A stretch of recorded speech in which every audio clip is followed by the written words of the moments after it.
एक दुकानदार किसी वस्तु को 15% छूट देकर बेचता है और फिर भी उसे 20% का लाभ प्राप्त होता है। यदि वह उसी वस्तु को 25% छूट देकर बेचे तो उसे 60 रुपये का लाभ प्राप्त होगा।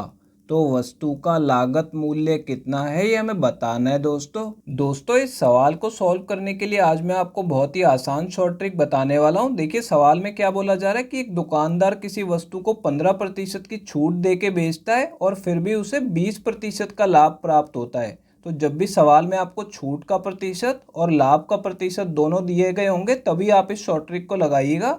तो देखिए आपको क्या करना होगा, 100 में से 15 को घटाना होगा, यानी छूट के प्रतिशत को घटाना होगा तो कितना आ जाएगा, 85 आ जाएगा। ठीक है, और जो भी लाभ का प्रतिशत दिया होगा उसे 100 में जमा करके लिखना होगा। तो इसे जमा करेंगे 100 में तो 120 आ जाएगा। ठीक है, इससे आपको क्रय मूल्य का और अंकित मूल्य का अनुपात पता लग जाएगा। ठीक है, क्रय मूल्य हमारा सीपी हो गया, अंकित मूल्य मार्क प्राइस हो गया। ठीक है, अब आगे देखिए दोस्तों सवाल में क्या बोला जा रहा है कि यदि वह उसी वस्तु को 25% छूट देकर बेचे तो उसे 60 रुपये का लाभ प्राप्त होगा।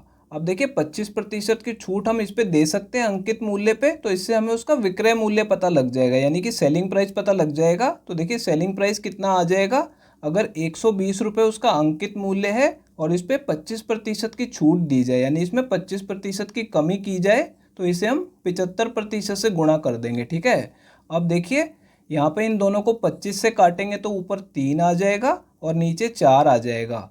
अब 4 से इसे काटेंगे तो ये 3 पे कटेगा और एक 0 लग जाएगी। तो इन दोनों को गुणा करेंगे तो कितना आ जाएगा, 90 आ जाएगा। तो 90 उसका विक्रय मूल्य यानी कि सेलिंग प्राइस आ गया। और देखिए दोस्तों सवाल में क्या बोला जा रहा था कि उसी वस्तु को अगर 25% की छूट दे के बेचे तो 60 रुपये का लाभ प्राप्त होगा। लेकिन ये जो हमने अनुपात वाली वैल्यू निकाली है, रेशो वाली, इसमें देखिए उसे कितना लाभ हो रहा है, उसने 85 में खरीदी और 90 में बेची। ठीक है, तो उसे लाभ कितना हो रहा है, 5 अनुपात का लाभ हो रहा है, यानी 5 रेशो का लाभ हो रहा है। और हमें क्या बताया गया कि 60 रुपये का लाभ होगा।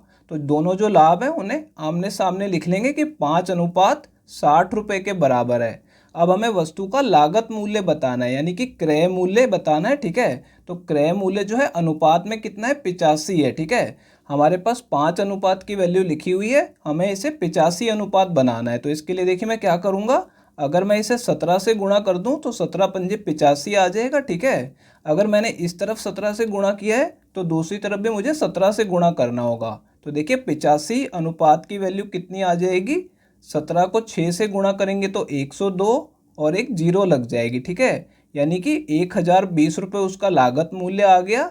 तो दोस्तों ये हमारा इस सवाल का आंसर आ गया, ये चौथा ऑप्शन करेक्ट है। दोस्तों अगर ये वीडियो आपको पसंद आई हो तो इसे लाइक कर दीजिए, और दोस्तों अगर आप लोग चैनल पे नए हैं तो चैनल को सब्सक्राइब जरूर कर लीजिएगा, और दोस्तों नोटिफिकेशन बेल को दबाना बिल्कुल मत भूलिएगा।